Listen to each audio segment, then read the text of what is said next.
Hello friends, welcome back to my channel. কেমন আছো তোমরা সবাই?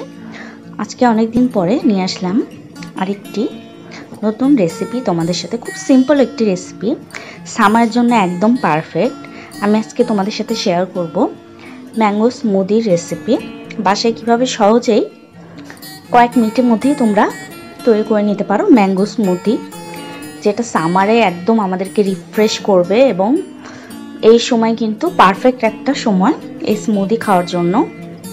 যেহেতু বাইরে খুবই গরম, বাইরে থেকে এসে তোমরা অনায়াসেই বানিয়ে নিতে পারো স্মুদি। তো চলো দেরি না করে ভিডিওটি শুরু করা যাক।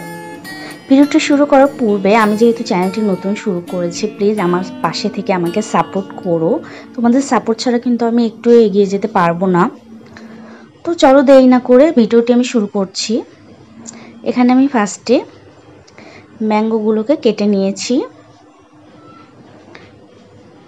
এখানে আমি বড় বড় পিস করেই কেটে নিয়েছি, যেহেতু আমি ব্লেন্ডারে ব্লেন্ড করব আর কি, এই কারণে। তার ভিতরে আমি অ্যাড করে দিচ্ছি দুধ। এখানে আমি ঠান্ডা দুধ অ্যাড করেছি। তোমরা যদি ঠান্ডা দুধ না অ্যাড করো তাহলে তোমরা আইস অ্যাড করতে পারো। যদি দুধটা নর্মাল টেম্পারেচার থাকে সেক্ষেত্রে তোমরা আইস দেবে, কারণ ঠান্ডা না হলে কিন্তু স্মুদি খেতে একদমই ভালো লাগবে না। তো আমি এখানে ঠান্ডা দুধ ইউজ করেছি বিধায় আমি আর কোনো রকম বরফ এখানে ইউজ করিনি। তারপরে এর ভেতর আমি দিয়ে দিচ্ছি 1 চিমটি বা 2 চিমটি পরিমাণে বিট লবণ। বিট লবণ কিন্তু স্মুদির টেস্টটা আর একটু বাড়িয়ে দেয়, তো তোমরা অ্যাড করতে পারো।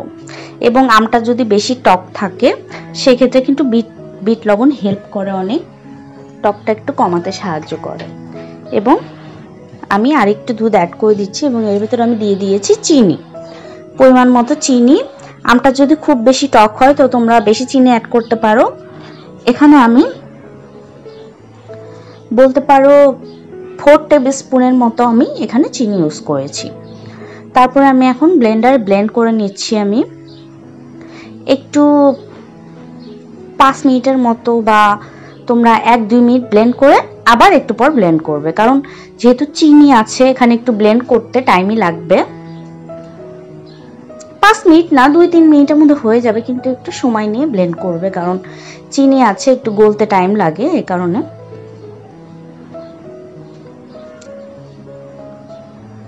তো এই দেখো আমার ম্যাঙ্গো স্মুদি একদম রেডি। তোমরা কিন্তু খুব সহজেই ঘরে বসে স্মুদিটা তৈরি করে নিতে পারো এবং এই সামারের জন্য খুব একটি পারফেক্ট রেসিপি বলতে পারো। তারপরে এখানে আমি স্মুদিটা তৈরি হয়ে গেছে, তো আমি একটা গ্লাসে ঢেলে নিচ্ছি একটু, এবং আমি কিছু গার্নিশিং করার জন্য কিছু ম্যাঙ্গো আমি কেটে রেখেছিলাম, সেগুলো আমি দিচ্ছি। এটা জাস্ট দেখতে সুন্দর লাগার জন্য, আর কিচ্ছু না যে এইভাবেই দিতে হবে তাহলে স্মুদি খেতে বেশি টেস্ট হবে, এরকম না। আমি জাস্ট একটু ডেকোরেশন করেছি আর গার্নিশিং করেছি, এই কারণে। তোমরা ইচ্ছা হলে দিতে পারো, নাও দিতে পারো।